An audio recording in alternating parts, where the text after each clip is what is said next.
So hello everyone, সবাইকে স্বাগত জানাচ্ছি আমার এই নতুন ভিডিওতে। আশা করি আপনারা সবাই খুবই ভালো আছেন।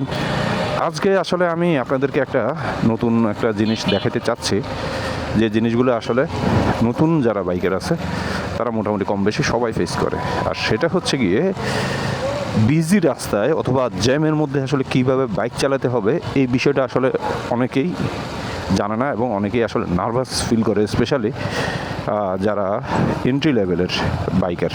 তো আমিও তো আগে একসময় আসলে এন্ট্রি লেভেলের বাইকার ছিলাম একসময়। এখনও আমি যদিও ওইভাবে আসলে প্রো রাইডার হই নাই, তারপরও আমার কিছু এক্সপিরিয়েন্স হয়েছে মানে বিগিনার লেভেলের রাইডার হিসেবে।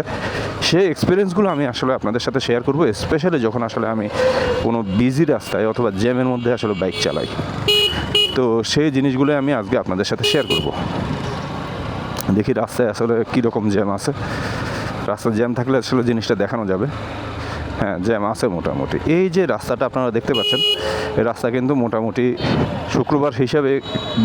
শুক্রবার হওয়ার কারণে বিজি কিছুটা কম।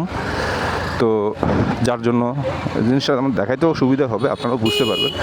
তো এখন আপনারা দেখতে পাচ্ছেন আমি কিন্তু আমার সেকেন্ড গিয়ারে আছি। তো এই ধরনের বিজি রাস্তায় গিয়ার যতটা কম থাকবে ততই ভালো, কারণ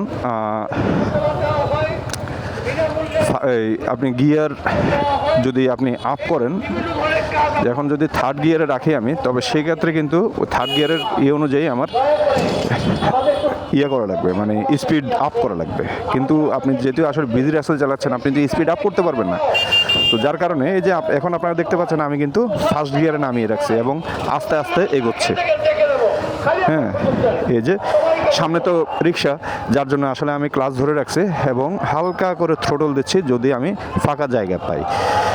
আবার যখন একটু ব্লকেজ আসতেছে সামনে, থ্রোটলটা ছেড়ে দিয়ে ক্লাচ চেপে ধরছে এবং ব্রেকটা চেপে ধরছে। এভাবে আস্তে আস্তে কিন্তু আমি এগিয়ে যাচ্ছি। যখনই আসলে চলে আসতেছে, ব্লক আসতেছে আমার সামনে, তখনই আমি ক্লাচ ধরতেছি এবং ব্রেক চাপতেছে।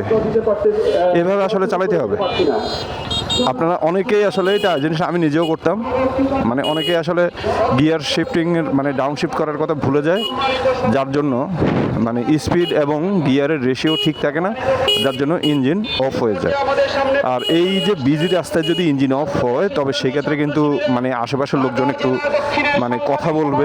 কথা বললে যারা নতুন তারা কিন্তু একটু হইলেও নার্ভাস হয়ে যাবে। এমনিতেই না থাকে নার্ভাস, তার উপর আরও নার্ভাস হয়ে যাবে। সো এই নার্ভাসনেস আসলে থাকবে শুরুর দিকে, চালাতে এটা আস্তে আস্তে ঠিক হয়ে যাবে, ব্যাপার না। আমরা